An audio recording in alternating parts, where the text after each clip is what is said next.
بسم الله الرحمن الرحيم الحمد لله رب العالمين والصلاة والسلام على الحبيب المصطفى أبي القاسم محمد اللهم صل على محمد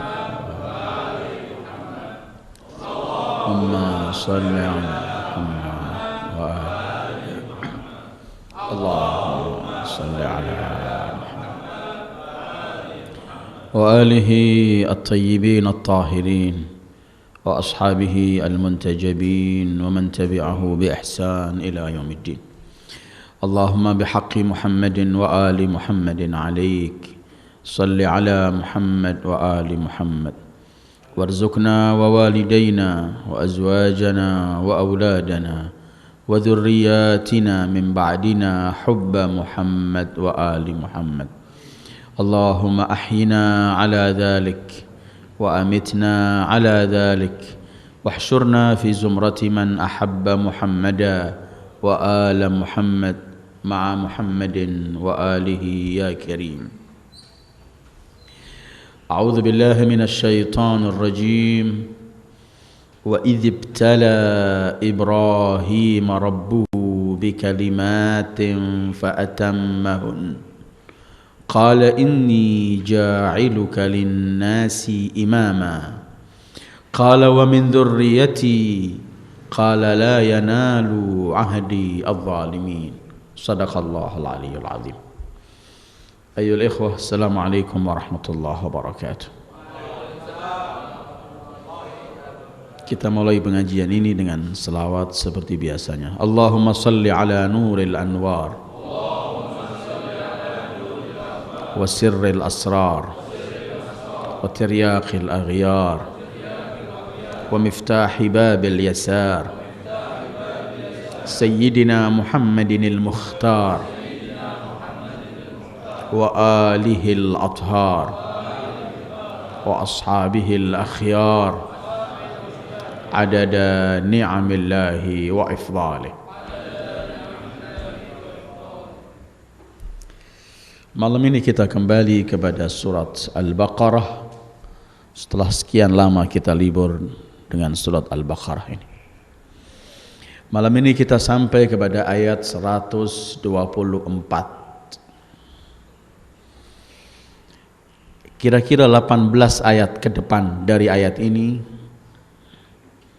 menceritakan mengenai Nabi Allah Ibrahim alaihi wa ala nabiyyina wa alihi salatu wassalam. Ayat-ayat sebelumnya membicarakan Nabi Musa dengan Bani Israel, Ahlul Kitab secara semuanya. Sekarang mulai masuk menceritakan seorang tokoh Nabi, seorang Khalilur Rahman, bapak para Nabi, Ibrahim.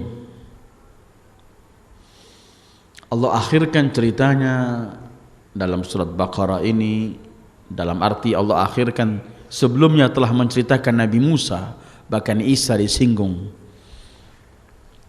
Diakhirkan cerita Nabi Allah Ibrahim, dan kemudian sebentar lagi akan dibahas mengenai apa saja yang beliau lakukan, apa saja yang beliau bawa dalam dakwah beliau. Karena Nabi Allah Ibrahim adalah Nabi yang diterima oleh seluruh agama. Yahudi, pengikut Nabi Allah Musa, mereka pun berbangga diri karena mereka menisbatkan diri mereka kepada Ibrahim. Kaum Kristen pengikut Nabi Allah Isa alaihissalam, mereka pun berbangga diri karena mereka menisbatkan bahwa mereka pengikut Nabi Allah Ibrahim. Bahkan kaum Arab kafir Makkah, mereka pun berbangga diri karena mereka menisbatkan bahwa mereka dari Ibrahim dan pengikut Ibrahim.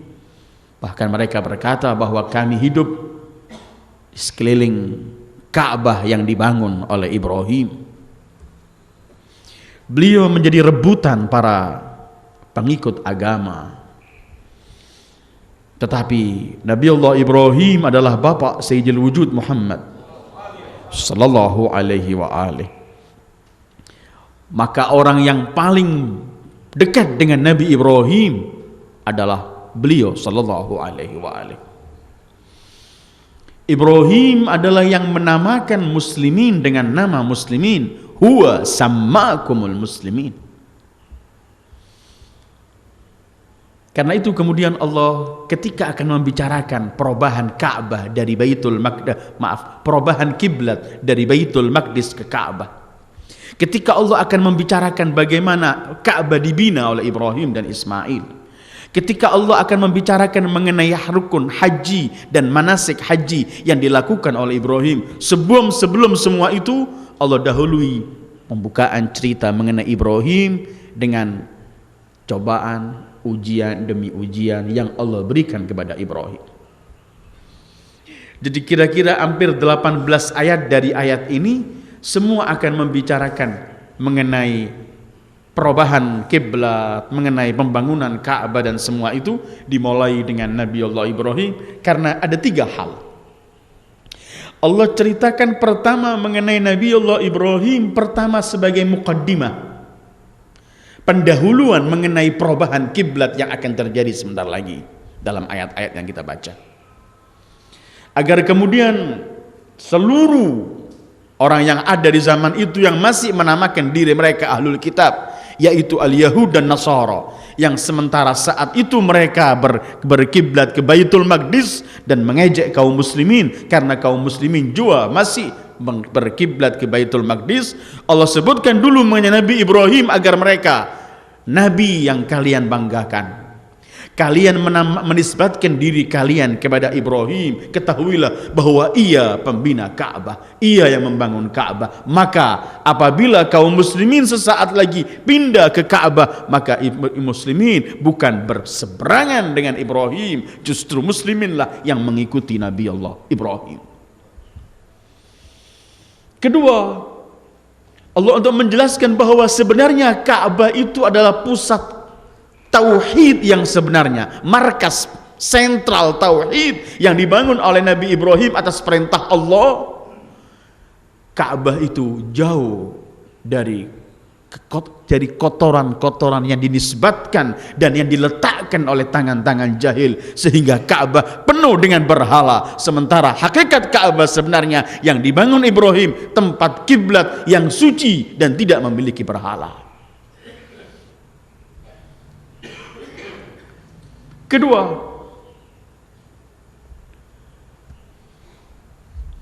ayat-ayat yang akan dibahas sebentar lagi ini untuk menampakkan kebodohan dan kebobrokan kaum Yahudi dan Nasara sekaligus. Ketika mereka menisbatkan diri mereka kepada Ibrahim, ternyata merekalah orang-orang yang paling jauh nggak mengikuti perilaku dan yang dibawa oleh Nabi Allah Ibrahim. Karena nanti kita akan sampai kepada ketika kaum muslimin pindah ke Ka'bah, orang-orang Yahud teriak. Bahkan orang-orang Yahud menganggap ini yang dilakukan oleh Muhammad ini adalah perilaku nggak benar. Kemarin ke sana, sekarang ke sini, dan kenapa ke Ka'bah? Ini sebagai mukaddimah, pendahuluan. Ketiga atau keempat, untuk menjelaskan sendiri kaum musyrikin bahwa kalian apabila menisbatkan diri kalian kepada Ibrahim, ketahuilah bahwa beliau bapak tauhid. Ketika membangun Ka'bah, beliau ingin untuk membawa keesahan Allah dan jadikan Ka'bah sebagai kiblat dan sentral untuk menyembah Allah. Karena itu Nabi Allah Ibrahim adalah nabi yang kaitannya dengan Ka'bah, dengan manasik haji amat erat, dan yang akhirnya diabadikan oleh Allah menjadi apa yang dibawa oleh Sayyidil Wujudi Muhammad. Inna awlan nas bi Ibrahim alladzina amanu wa hadzal nabi. Allah menyebutkan bahwa orang yang paling dekat paling dengan Ibrahim, yang paling patut mengatakan dengan Ibrahim, bersama Ibrahim, dekat dan mengikuti Ibrahim, masih membawa apa yang dibawa Ibrahim adalah orang-orang yang iman bersama Ibrahim di zamannya, dan seorang nabi yang mulia ini yaitu cucu Ibrahim, Sayyidil Wujudi Muhammad sallallahu alaihi wa alihi. Tetapi anehnya Allah mulai cerita Ibrahim ini dengan menyebutkan berkaitan dengan ujian demi ujian yang diberikan Allah kepada Ibrahim. Allah berfirman, A'udzu billahi minasyaitonir rajim. Wa idz ibtala Ibrahim rabbuhu bikalimatin fa'atammahun. Ketika Allah menguji, ibtala artinya dalam bahasa Arab ikhtabara, imtahana, menguji. Dan kalimat bala dalam bahasa Arab, balia, semua itu asal kalimatnya ialah dari baju yang sudah mulai rusak, sehingga apabila dipakai akan nampak auratnya orang, udah mulai arang, rantas. Balia thawb, rantas namanya. Karena ujian itu adalah menampakkan hakikat seseorang. Karena dari itu kemudian diambil kalimat ibtila dari ikhtibar. Orang itu kalau sudah keluar dari ujian baru tahu dia sukses atau tidak, dia orang baik atau tidak. Allah menguji hambanya, tetapi bukan seperti kita menguji orang ingin tahu. Tetapi Allah Maha tahu apa yang terjadi dan yang akan terjadi. Cuman ujian ini agar kemudian diketahui oleh orang yang harus kenal dan harus mengetahui, bukan untuk Allah. Karena kita nggak boleh mengatakan Allah menguji dia supaya nanti Allah tahu dia orang baik atau tidak. Bagi Allah tidak ada itu. Kalau Allah memberikan ujian, yang diberikan ujian ini bukan untuk Allah supaya tahu Allah telah Maha tahu, tapi supaya sesuatu yang tersembunyi ini akan nampak kepada yang lainnya yang tidak mengenal tadinya. Wa idzibtala, ketika Allah menguji Ibrahim. Dan kalimat ibtala, ujian, imtihan, ibtila, ikhtibar dalam bahasa Arab itu, Al-Quran menggunakan ujian ini bukan cuma untuk yang baik, tetapi untuk yang baik dan untuk yang jelek sekaligus. Keindahan, kekayaan, dan semua nikmat-nikmat itu pun ujian. Supaya nanti diketahui orang yang menerima mensyukuri atau tidak ujian pemberian itu. Kemudian ujian juga bisa berbentuk sakit, bencana, dan bermacam-macam semacam ini, supaya kelak diketahui siapa yang sabar menerima ujian. Jadi semua yang ada di dunia ini sifatnya ujian. Walladzi khalaqal mauta wal hayata liyabluwakum ayyukum ahsanu amala. Allah yang menciptakan kehidupan, kematian, kehidupan untuk menguji kalian siapa yang terbaik dari kalian amal perbuatannya. Karena itu salah kalau orang menganggap saya sedang diuji oleh Allah kalau dalam benaknya ujian itu kalau sakit saja, kalau miskin saja. Benar tidak? Allah menguji dia ketika ia sakit dan ketika ia sembuh, diuji oleh Allah. Allah memberikan ujian ketika ia kaya dan juga memberikan ujian ketika ia miskin, sama. Siapa yang keluar dari kemiskinannya dengan kesabaran, siapa yang keluar dari kekayaannya dengan syukur kepada Allah. Karena itu ketika Nabi Allah Sulaiman, sebagaimana Al-Quran menceritakan pada kita, ketika beliau minta agar mahlega kerajaan Belgis, Raja Belgis spontan datang ke tempatnya. Ketika sang Ifrit menawarkan, aku akan datangkan dari Syam ke Yaman ini. Aku akan datangkan sebelum engkau bangun dari tempat dudukmu. Menurut Sulaiman terlalu lama. Ada orang yang ahli kita mengatakan, aku datangkan sebelum engkau memejamkan matamu. Kalimat sebelum engkau memejamkan matamu, ini sudah berapa kali mata berkejam. Cuma begitu untuk cepatnya. Ana atika bihi qabla an yartadda ilaika tarfuk. Spontan ada di hadapannya. Ketika ada begini ungkapan Al-Quran menceritakan, hadza min fadli rabbi Liyabluwani aashkuru am akfur. Ini dari anugerah Tuhanku Allah, liyabluwani, untuk menguji aku. Bersyukurkah aku menghadapi nikmat ini ataukah aku berkufur? Orang sering menulis di rumah-rumahnya hada min fadli rabbi, berhenti. Terusannya sebenarnya hada min fadli rabbi liyabluwani, untuk menguji aku. Aashkuru, aku bersyukur, am akfur. Jadi semua bentuk yang Allah berikan ini adalah ujian. Karena itu dalam Al-Quran Allah gunakan kalimat untuk ujian ini dalam baik maupun dalam kejelekan. Allah berfirman, A'udzubillahi minasyaitonirrajim, wa balawnahum bil hasanati was sayyiati la'allahum yarji'un. Al-A'raf 168. Kami uji mereka bil hasanat, dengan kebaikan, wasayyi'at, dan kejelekan. Sama-sama ujian. Orang kaya diuji oleh Allah, orang miskin juga diuji. Atau firman Allah Al-Anbiya 35, wa nabluukum bil khairi wasyarri fitnah wa ilaina turja'un. Kami uji kalian dengan khair, baik, wasyarr, kejelekan, sama-sama ujian. Tambah dekat orang kepada Allah, tambah besar dan berat ujiannya. Dalam bentuk kekayaan yang diberikan atau kemiskinan yang sedang disandang, semua merupakan ujian. Karena itu Rasul pernah menyebutkan, orang yang paling banyak diuji oleh Allah itu para anbiya. Kemudian al-amthal fal-amthal fal-amthal. Innallaha idza ahabba 'abdan ibtalah. Apabila Allah mencintai hambanya, diuji. Diuji ini mutlak, dalam kebaikan atau dalam kejelekan. Kalau itu kebaikan, Allah ingin menampakkan bagaimana syukurnya, iya.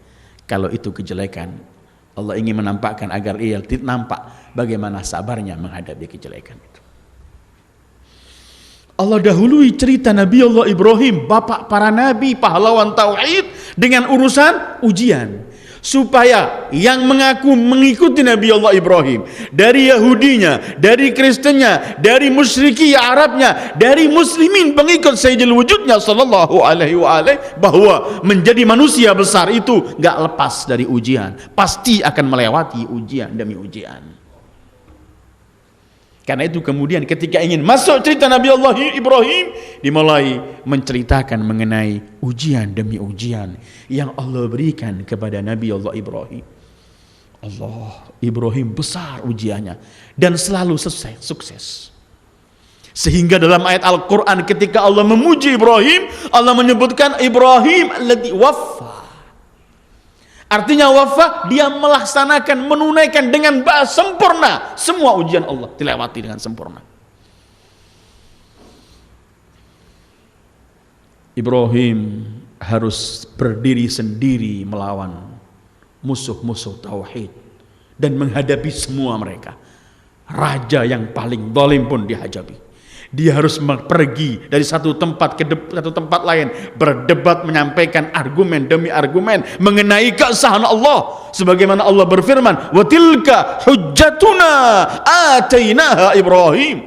Tilka, pakai tilka, bukan hadhihi, menunjukkan agungnya argumen-argumen tauhid yang dimiliki oleh Nabi Allah Ibrahim. Dan ketika menyampaikan argumen ini bukan mudah, dengan susah payah, karena orang semua menyerang.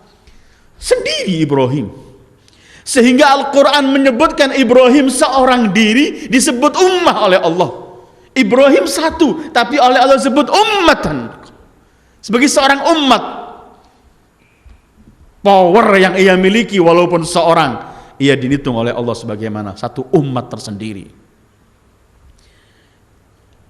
Beliau malah menghadapi ujian, harus menyampaikan kebenaran di hadapan orang-orang yang membenci kebenaran.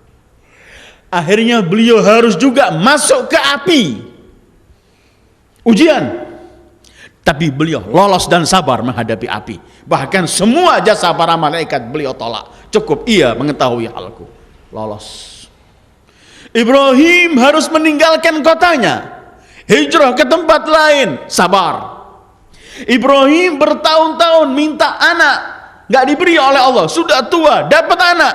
Setelah dapat anak disuruh berpisah sama anaknya. Sabar, cobaan, ujian Ibrahim. Sabar Ibrahim. Di mana diletakkan anaknya? Di tempat yang paling gersang di bumi Allah. Nanti akan kita baca ayat-ayatnya. Askantu dzurriyyati fi wadin ghairi dzi zar'.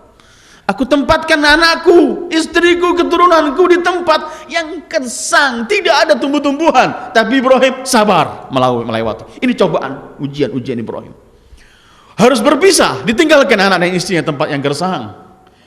Ketika harus ketemu, belum sempat melampiaskan kerinduannya, datang firman, sembelih anakmu Ibrahim. Ibrahim melewatinya dengan sabar, cobaan Ibrahim. Semua cobaan demi cobaan dilewati oleh Ibrahim.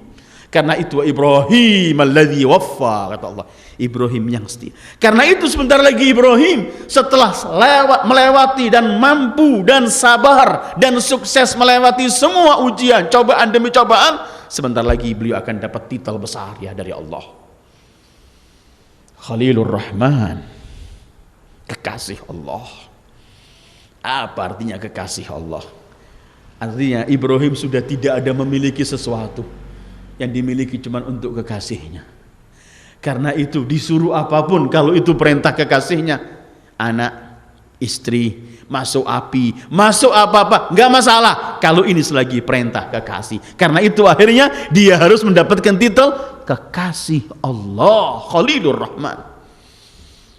Dalam satu riwayat, wallahu a'lam benar tidaknya, ketika malaikat maut Israel datang kepada Ibrahim, kata Nabi Ibrahim, datang ziarah atau mencabut ruh? Kata malaikat, mencabut wahai Ibrahim atas perintah Tuhan. Bagaimana kekasih tega mencabut nyawa kekasihnya? Kaifa yakbidul khalilu ruha khalilih? Israel berhenti, nggak mampu melakukan sesuatu, hanya kembali kepada Allah. Ibrahim, ya Allah, engkau perintahkan aku turun mencabut ruh Ibrahim. Tapi kata Ibrahim, apakah kekasih akan mencabut ruh kekasihnya? Khalil, kata Allah, Israel turunlah dan sampaikan, apakah kekasih apabila dipanggil untuk jumpa kekasihnya tidak akan menyahuti kekasihnya? Datang Israel untuk mengatakan apa diperintahkan oleh Allah. Bukankah kalau kekasih memanggil kekasihnya ia bercepat? Kata Ibrahim, sekarang ambillah dan aku berjumpa dengan kekasihku. Khalilur Rahman. Wa idzibtala Ibrahim rabbuhu bikalimat. Coba demi percobaan dan semuanya sukses. Bikalimat, dengan kalimat. Apa itu kalimat? Kalimat itu bisa ungkapan yang kita ungkapkan.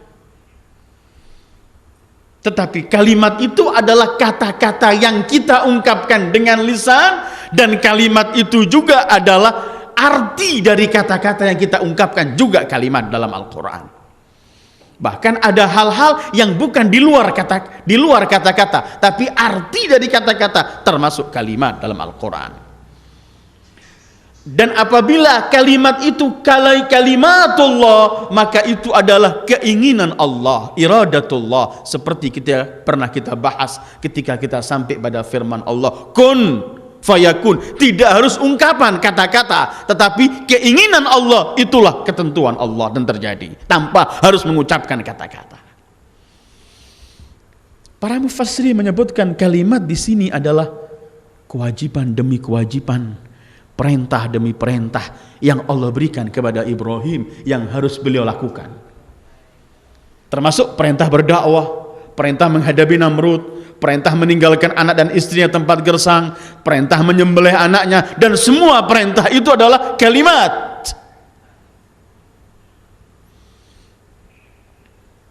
Walaupun ada mufassirin menyebutkan kalimat di sini adalah yang dibawa syariat Islam yang disebut oleh Al-Quran, dan ada 30 dalam surat Taubah at-taibun at-taibun al-abidun al-hamidun, atau dalam surat al-mu'minun qad aflahal mu'minun, atau dalam surat lain innal muslimina wal muslimat wal mu'minin wal mu'minat wal qanitin wal qanidat. Tapi sebenarnya kalimat adalah lebih luas dari semua itu. Kalimat semua ketentuan-ketentuan Allah yang Allah berikan kepada Ibrahim dan yang harus ia lewati, apapun bentuk perintah maupun cobaan demi cobaan atau ujian demi ujian yang saya sampaikan di depan tadi, melalui debat, masuk api, berhadapan dengan Namrud dan bermacam-macam.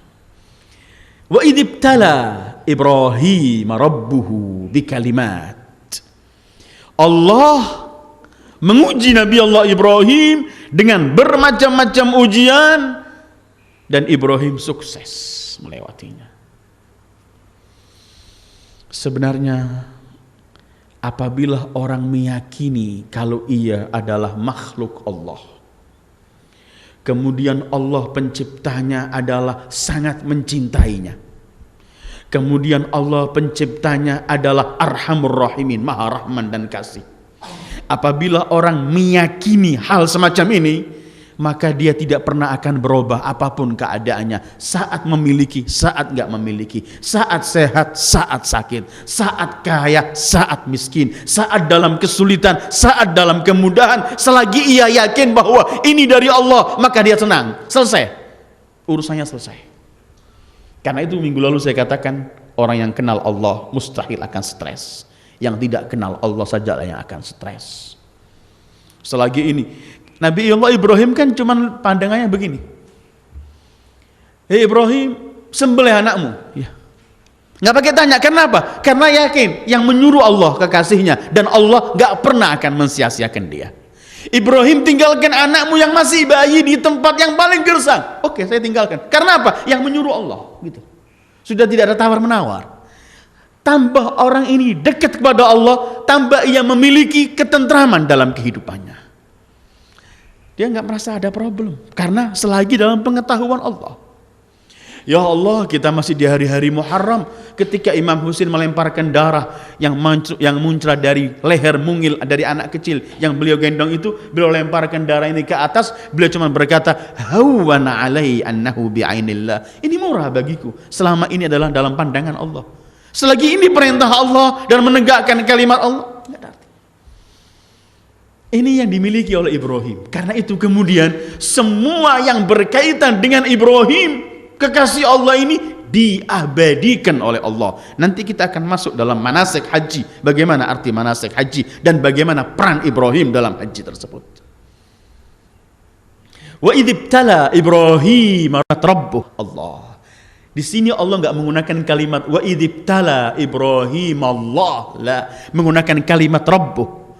Artinya Rabb itu Tuhan adalah yang mendidik, yang mendidik, karena kalimat Rabba dari kalimat tarbiyah. Selain pemilik adalah pendidik. Ternyata semua yang Allah berikan kepada manusia ini adalah Allah ingin mendidik dia agar sampai kepada puncak kesempurnaannya. Tarbiyah. Idzibtala Ibrahim rabbuh. Jadi kadang-kadang Allah memberikan kesenangan, kadang-kadang Allah ambil, kadang-kadang Allah kembalikan. Semua ini bentuk Allah berikan didikan dia supaya dia sampai kepada puncak kesempurnaan. Karena itu manusia yang paling sempurna, beliau cuma mengatakan adabani rabbi fa ahsana ta'dibi. Aku dididik langsung oleh Tuhanku, maka aku adalah sebaik-baik didikan adalah didikan Allah. Orang yang mendapat bimbingan dan didikan dari Allah pasti akan sampai pada puncak kesempurnaan. Seperti ujian, seorang guru pendidik memberikan ujian kepada anak muridnya supaya anak tambah terus prestasinya, meningkat sampai dia memperoleh apa yang harus ia peroleh dalam prestasi tertentu. Ini yang Allah gunakan, wa idzibtala Ibrahim rabbuhu bikalimat fa'atammahun. Allahu akbar. Kalimat atamma artinya akmalahun, disempurnakan. At-tamam al-kamal, lawan katanya an-naqs, kurang. Dan kalimat ini dalam Al-Quran banyak digunakan. Seperti yang pernah kita bahas ketika kita membicarakan Al-Imam Al-Mahdi ajjalallahu farajahu syarif. Wa ya'ballahu illa an yutimma nurah walau karihal kafir.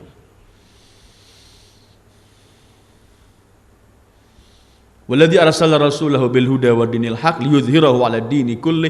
Yuzhir di sini, sana yutim. Atau al yauma akmaltu lakum dinakum wa atmamtu 'alaikum ni'mati. Akmaltu, aku sempurnakan.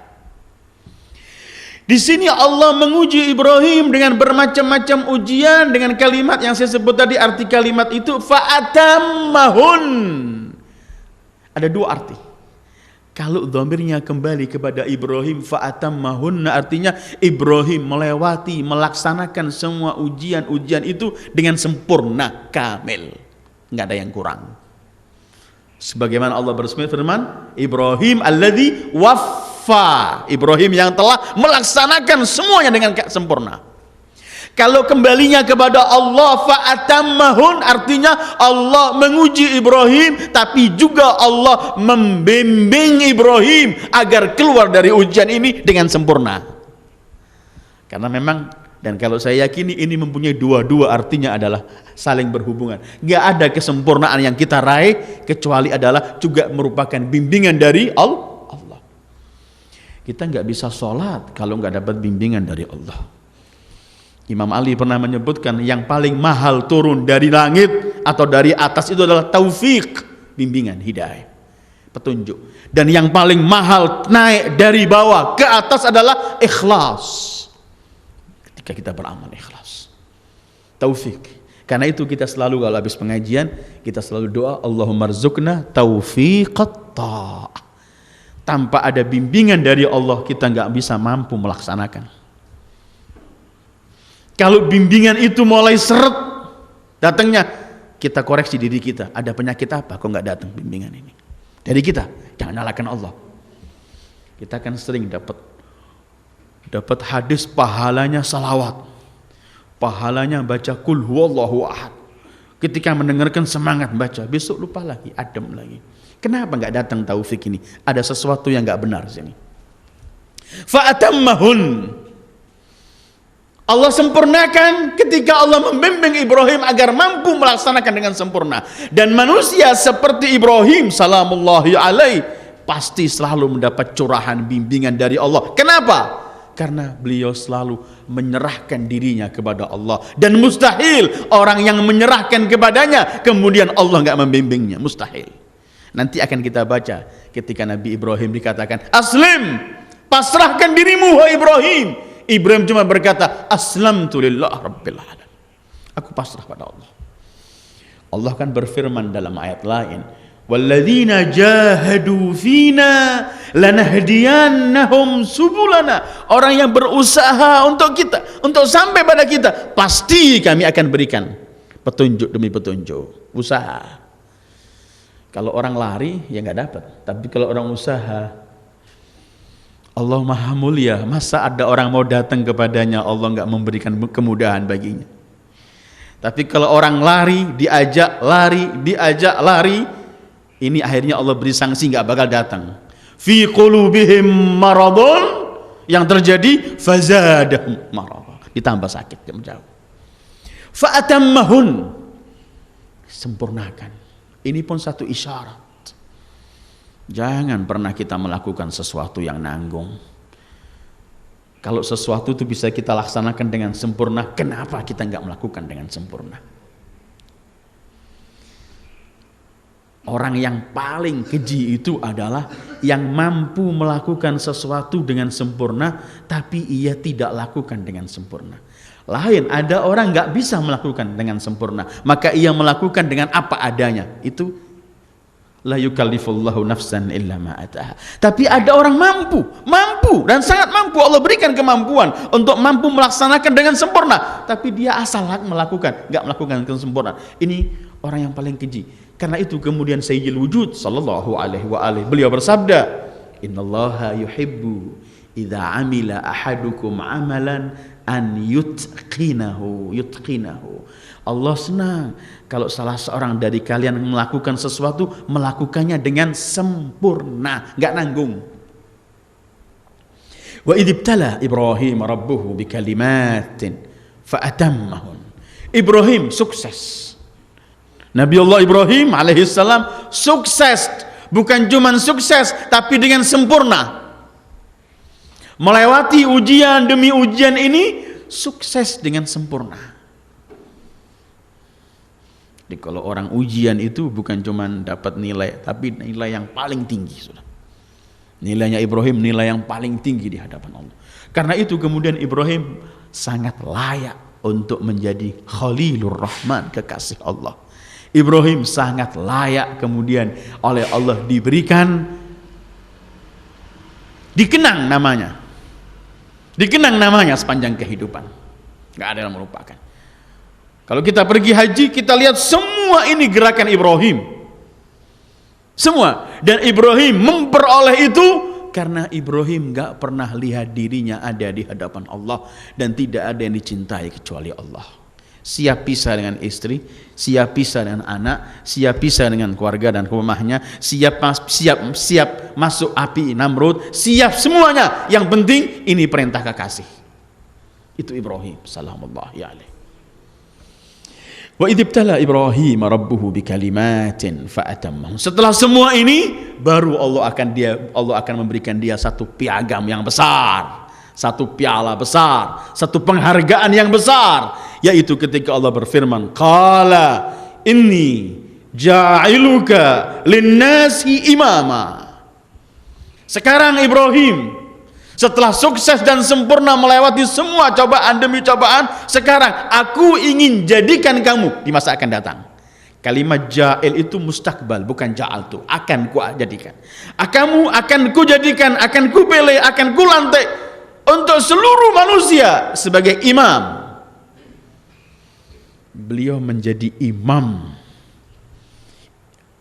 ini setelah melewati tahapan demi tahapan, cobaan, ujian demi ujian, perintah Allah demi perintah Allah yang berat, yang semua beliau lakukan semuanya. Setelah akhir baru Ibrahim dipilih oleh Allah, inni ja'iluk. Kalimat ja'ala dalam Al-Quran memiliki beberapa arti. Bisa artinya al-khalqu wa takwin, penciptaan. Bisa juga kedua artinya Allah menentukan sebagai syariat. Allah memilih dan menentukan. Yang arti penciptaan seperti kita mendengarkan firman Allah, wa ja'ala dzulumat wan nur, artinya Allah menciptakan kegelapan dan cahaya. Atau Allah berfirman, wa ja'ala lakumus sam'a wal absara wal afidah. Allah ciptakan untuk kalian ada pendengaran, ada penglihatan, ada hati. Atau kita mendengarkan firman Allah, wa ja'alna minal ma'i kulla syai' hayy. Kami jadikan, ciptakan segala sesuatu bisa hidup dengan air. Ini dalam arti ja'ala, Allah menciptakan dalam alam takwin, menentukan. Atau dalam bentuk syariat, Allah memerintah, ja'ala. Satu contoh firman Allah, wa ma ja'alnal qiblata allati kunta 'alaiha illa lina'lama man yattabi'ur rasul. Nanti akan kita baca 143 dari Al-Baqarah. Kami enggak tentukan, kami enggak perintahkan kiblat yang kamu sekarang ini kecuali untuk kami melihat siapa yang benar-benar mengikuti Rasul. Atau firman Allah, waj'alu buyutakum qiblah, surat Yunus 87. Jadikan rumah-rumah kalian kiblat. Ini jadikan perintah. Artinya Allah mensyariatkan untuk menjadi begitu. Dan kadang-kadang digunakan untuk berkaitan membicarakan hak. Qad ja'alaha rabbi haqqa. Atau juga untuk kebatilan. Di sini yang Allah maksud dalam firman ini, inni ja'iluka, mengandung tasyri'i dan takwini. Keinginan Allah dalam bentuk syariat yang Allah tentukan sebagai perintah, atau berkaitan juga dalam ketentuan dan ciptaan kehendak Allah untuk menjadikan Ibrahim yang sukses melewati semua ini untuk dijadikan sebagai imam. Dan hampir dalam Al-Quran kalau berkaitan dengan imam itu selalu pemimpin, itu selalu Allah menggunakan kalimat ja'al. Ketika membicarakan Adam sebagai khalifah, Allah pun menggunakan inni ja'ilun fil ardi khalifah. Ketika membicarakan Nabi Allah Daud dipilih Allah jadi khalifah, ya Daud inna ja'alnaka khalifatan fil ard. Atau ketika membicarakan imam-imam dari orang-orang yang dipilih oleh Allah dari Bani Israel dan lainnya, seperti Allah berfirman, a'udzubillahi minasyaitonir rajim, wa ja'alna minhum a'immatan yahduna bi amrina lamma sabaru. Kami jadikan, kami pilih mereka sebagai imam-imam yang akan memberi petunjuk mengenai urusan dan perintah urusan kita. Bima sabaru, karena kami berikan, kami jadikan, kami tentukan mereka sebagai imam-imam bima sabaru, karena artinya kalau ada kalimat sabaru berarti sebelumnya melewati cobaan, ujian demi ujian, baru diberi satu titel yang besar bernama imam. Inni ja'iluka, aku akan lantik kamu, pilih kamu menjadi imam. Kapan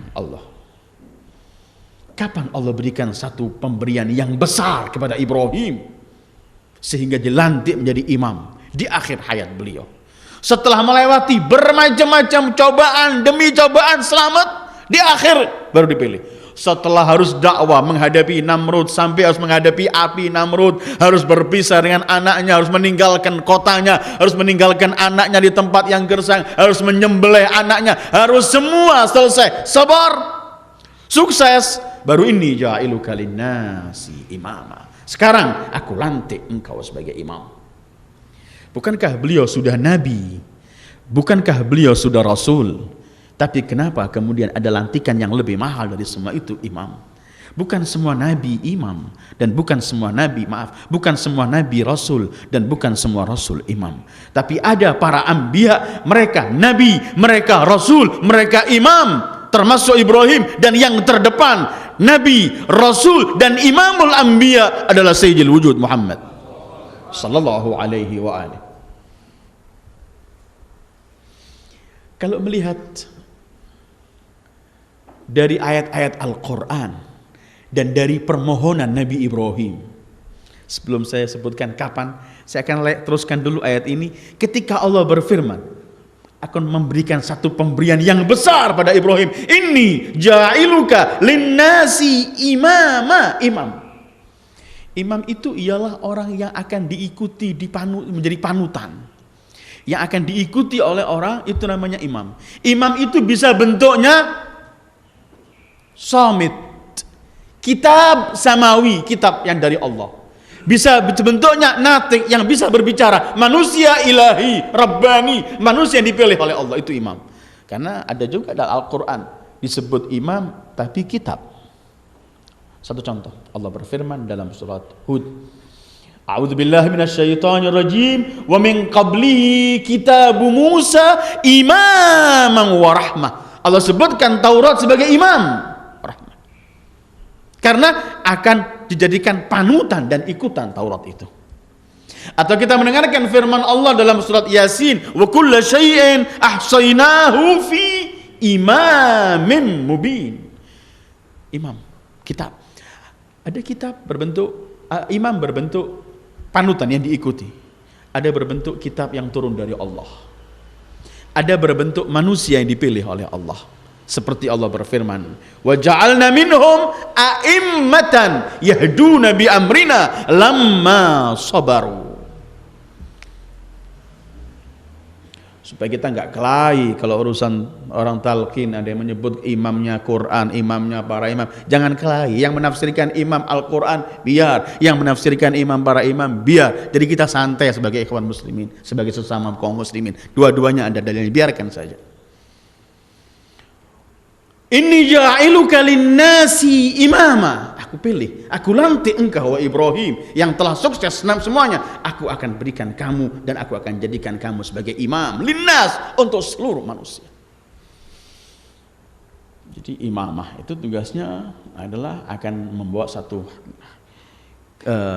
mempraktekkan semua hukum-hukum Allah dan mengajak manusia untuk mempraktekkan hukum Allah. Ketika Ibrahim salamullahi alaih mendapatkan satu pemberian yang akan diberikan besar begini, Ibrahim itu spontan beliau mengatakan, qala wa min dzurriyyati. Ya Allah, keturunanku kasih juga. Min tadi, min. Dalam bahasa Arab itu min, sebagian, bukan minta semuanya. Wa min dzurriyyati. Itu keturunan. Anak dari anaknya, cucu-cucunya namanya dzurriyyah. Ibrahim mendengarkan pemberian Allah yang besar begini, Ibrahim langsung ingat anak-anakku, keturunanku. Allah. Dan ada beberapa ayat Al-Quran, tadi sempat saya tulis bagian. Ibrahim ini setiap mendapat sesuatu selalu ingat keturunannya. Supaya kalau kita ini berdoa, melakukan sesuatu, jangan lupa anak turunan kita. Kalau kita melihat zaman sedang bejat begini, juga jangan lupa anak keturunan kita. Ayo cepat-cepat dilindungi. Dzurriyyah. Jangan sampai kita pisah sama dzurriyyah. Ibrahim ketika diberikan Allah, inni ja'iluka linnasi imama. Ibrahim tahu apa kebesaran imamah. Langsung beliau berkata, wa min dzurriyyati. Sebagian keturunanku ya Allah. Yang sempat saya tulis, mungkin ikhwan bisa melihat di Al-Quran ayat-ayat lain. Ibrahim dalam hal-hal tertentu selalu ingat keturunannya. Satu contoh dalam Al-Baqarah yang kita akan sampai nanti. Ketika beliau setelah membangun Ka'bah, beliau mengangkat tangan doa kepada Allah. Rabbana waj'alna muslimaini laka wa min dzurriyyatina ummatan muslimatan. Ya Allah, jadikan aku dan Ismail putraku orang yang pasrah diri mutlak kepadamu, dan jadikan juga keturunan-keturunanku ya Allah. Keturunan. Atau kita melihat Ibrahim dalam surat Ibrahim ayat 37. Ketika Ibrahim meletakkan anaknya, Rabbi inni askantu min dzurriyyati biwadin ghairi dzi zar'. Yang ditaruh cuman Ismail, tapi beliau sebutkan keturunanku. Dan nanti kita akan menerukan bagaimana ternyata Ibrahim juga berwasiat kepada anak-anaknya. Nanti kita akan sampai ayat itu, saya akan baca saja 1:33 wa wassa biha Ibrahim banihi wa Yaqub ya baniya innallaha astafa lakumuddin fala tamutunna illa wa antum muslimun. Ibrahim mewasiatkan kepada anak-anaknya, Yaqub juga mewasiatkan. Apa wasiatnya? Anak-anakku, kalian, Allah telah memilih agama untuk kalian, itu Islam. Jangan kalian mati kecuali dalam keadaan muslim. Dzurriyyah, ayyuhal ikhwah, dzurriyyah diingat. Pentingnya orang, bagaimana cara orang memiliki bahwa ternyata dzurriyyah itu adalah mas'uliyah, tanggung jawab. Dari mulai anak, cucu dan semuanya tanggung jawab. Bagaimana supaya mereka ini tetap berhubungan dengan Allah. Jangan di tempat-tempat yang indah lupa dzurriyyah. Bahkan pernah kita kaji dalam surat Al-Kahfi, ada seorang soleh, dzurriyyahnya cucu ketujuh selamat karena kesolehan datuknya yang ketujuh. Sehingga seorang nabi seperti Nabi Musa, ulul azm yang juga imam, seorang seperti Nabi Musa dan Khidir harus membangun rumah yang rubuh, dinding yang rubuh dari rumah seorang anak, karena di situ adalah bapak anak ini orang soleh, bapaknya keturunan ketujuh. Ya, karena itu orang yang menghancurkan dirinya berarti juga menghancurkan keluarganya. Dan pertama orang yang menghancurkan keluarganya ini kalau memberikan makan anak, istri dan keturunannya dari yang haram, itu akan menjadikan anak-anak ini tumbuh dari haram. Yang tumbuh dari haram akan jauh dari Allah, dan dia kelak rugi. Dia paling rugi kelak di akhirat. Wa na'udzubillah. Inni ja'iluka linnasi imama. Qala wa min dzurriyyati. Ya Allah, sebagian keturunanku. Min. Qala la yanalu ahdi adh-dhalimin. Allah berfirman, Ibrahim, enggak pernah akan diperoleh ahdi, perjanjianku, yaitu imamah ini ke orang-orang yang zalim. Artinya keturunan dari Ibrahim yang zalim tidak pernah akan menyandang para imam menjadi imam. Artinya juga bahwa untuk menjadi imam itu adalah pilihan Allah, dan orang yang dipilih oleh Allah adalah orang yang tidak pernah melakukan kezaliman apapun semenjak lahir sampai mati. Karena berkaitan orang berbuat zalim, manusia ini berbagi 4. Ada yang tidak pernah melakukan kezaliman dari awal sampai akhir. Ada yang selalu melakukan kezaliman dari awal sampai akhir. Ada yang awalnya melakukan kezaliman, akhirnya kemudian taubat. Ada yang awalnya baik, tapi akhirnya kemudian melakukan kezaliman.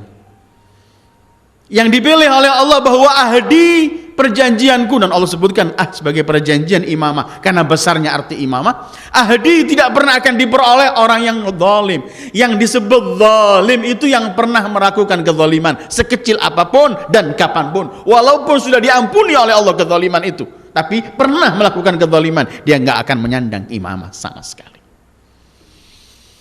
Ketika Ibrahim, kapan Ibrahim dipilih oleh Allah, dilantik sebagai imam? Ayat ini sebenarnya panjang ya oleh Allah, cuman saya tidak akan membawa berkaitan konsep imamah dan hal-hal nanti akan terlalu jauh, tapi akan saya bawa globalnya saja. Ibrahim setelah melewati semua ujian demi ujian ini, baru Ibrahim dilantik oleh Allah untuk menjadi imam.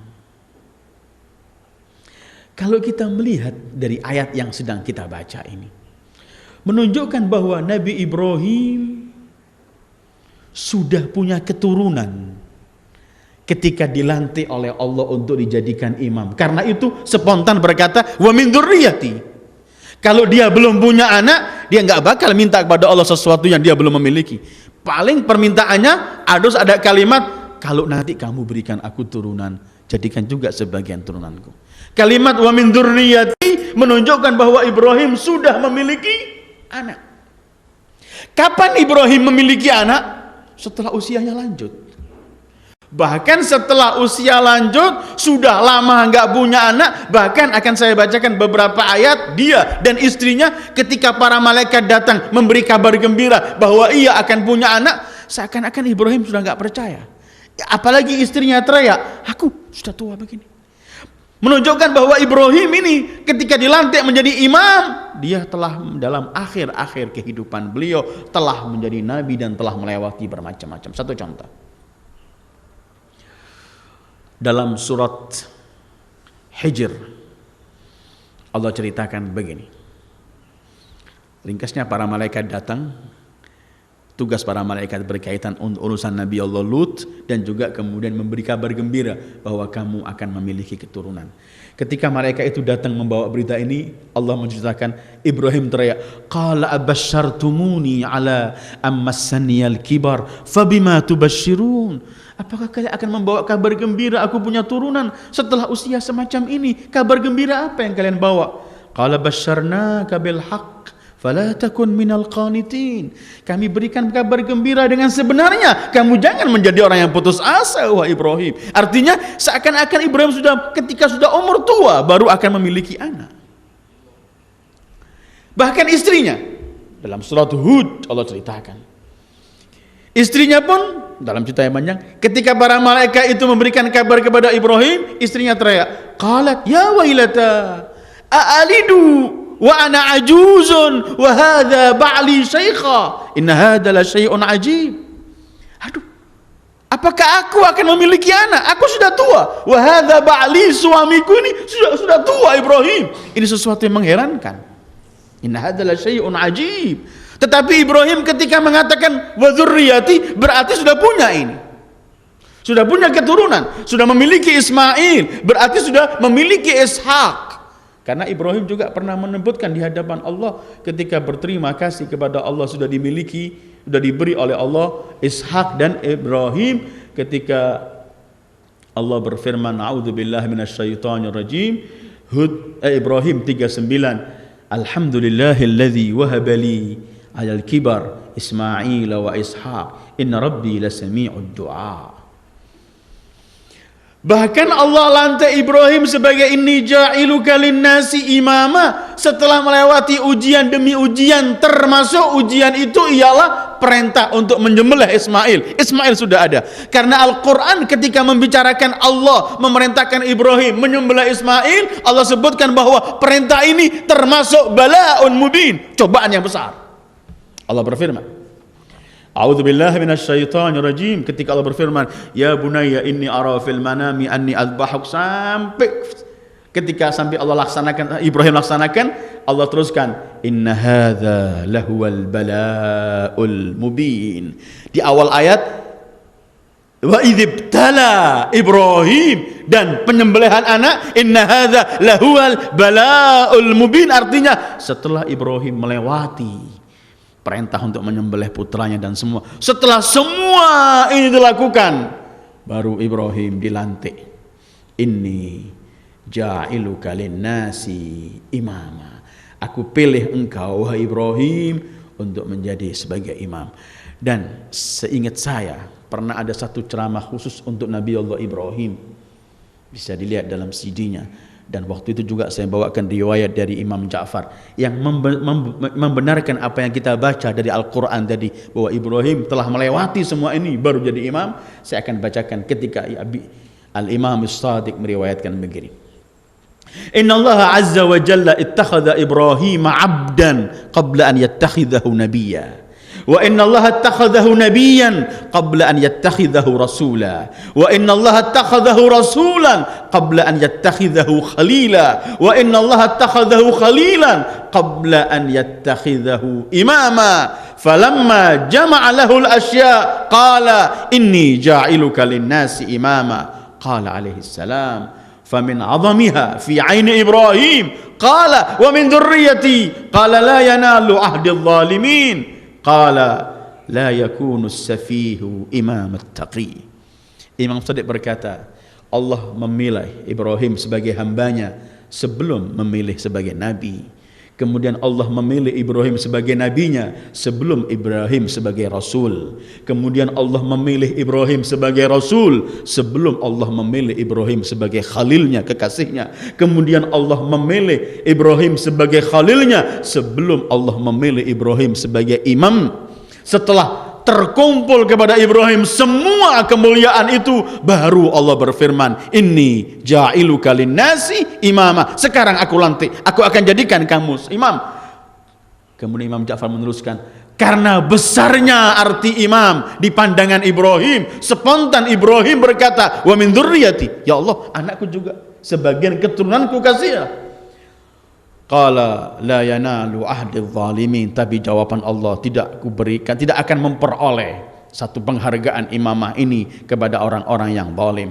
Di sini Allah enggak menolak Ibrahim, tapi Allah cuma memberitahu bahwa kelak sebagian dari keturunan dzurriyyah Ibrahim ada orang-orang yang berbuat zalim dan mereka tidak pernah akan sampai kepada maqam imamah. Tapi Allah telah memberikan permintaan Ibrahim, karena kita bisa melihat dalam beberapa ayat Al-Quran ternyata Ibrahim telah diberi oleh Allah dan keturunannya. Salah satu An-Nisa 54, Allah berfirman, faqad atayna Ibrahim al-kitaba wal hikmata wa atainahum faqad ataina ala Ibrahim al-kitaba wal hikmata wa atainahum mulkan azima. Sungguh kami telah berikan keluarga Ibrahim kitab dan hikmah, dan kami berikan mereka mulkan azima, kerajaan-kerajaan yang agung. Dari keturunan Ibrahim banyak para nabi. Sana ada Yaqub, ada Ishak, ada Yusuf, ada Musa, dan kemudian ada lagi beberapa para anbiya. Kemudian yang terdepan adalah dari keturunan Ibrahim adalah Sayyidul Anbiya wal Mursalin, Sayyidul Wujudi Muhammad sallallahu alaihi wa alihi, dan kemudian keturunan-keturunan para imam dari keturunan Rasulullah sallallahu alaihi wa alihi. Mereka itu adalah yang memperoleh wisam dan penghargaan dari Allah, yang Allah sebutkan bahwa Allah tidak memberikan sesuatu yang mahal ini kepada yang berbuat zalim. Artinya yang tidak memiliki kezaliman, Allah kelak yang akan memilih mereka. Dan ini adalah pilihan Allah, bukan pilihan manusia. Pemberian Allah, bukan saran manusia. Hibah min Allah, pemberian mutlak dari Allah setelah melewati Jadi pemberian kebesaran semacam ini bukan cuman sekedar sekehendak bisa dicapai, enggak. Dan itu Allah menentukan. Allah pernah orang bertanya, kenapa sih imam itu cuman dari anak Imam Husain, tidak dari anak Imam Hasan? Mereka sama-sama keluar dari perut Zahra, mereka sama-sama sayyidu syababi ahlil jannah, tapi karena imamah itu adalah pemberian Allah, maka tidak ada campur tangan manusia. Bertanya, kita bisa melihat Nabi Allah Musa dan Harun. Nabi Musa adalah nabi yang diutus oleh Allah, Harun sebagai nabi untuk hanya mendampingi Musa, tetapi yang dijadikan keturunan para nabi dari setelah Nabi Musa dan Harun bukan dari Musa, tapi dari Nabi Allah Harun. Kenapa bukan dari Musa? Itu adalah pemilihan dari Allah. Dan Allah yakhluqu ma yasha wa yakhtar ma kana lahumul khiyara. Gak ada sama sekali ikut campur tangan manusia. Itu adalah pilihan Allah. Ayolah ikhwah, ini masih bisa diperpanjang ayat ini. Cuman kita berhenti sampai sini berkaitan dengan Nabi Allah Ibrahim dan ketika Allah melantik beliau menjadi imam. Setelah Rasul, setelah Khalil, setelah Rasul, setelah Nabi, setelah Abad. Dan baru nanti ayat 25 dan sampai hampir 18 ayat kita akan membicarakan apa saja yang dilakukan oleh Ibrahim, termasuk pembinaan Ka'bah dan termasuk mengenai berkaitan dengan kiblah, mengenai haji dan semuanya. Wassallallahu ala khairi khalqi Muhammad wa alihi ajma'in. Wassalamualaikum warahmatullahi wabarakatuh.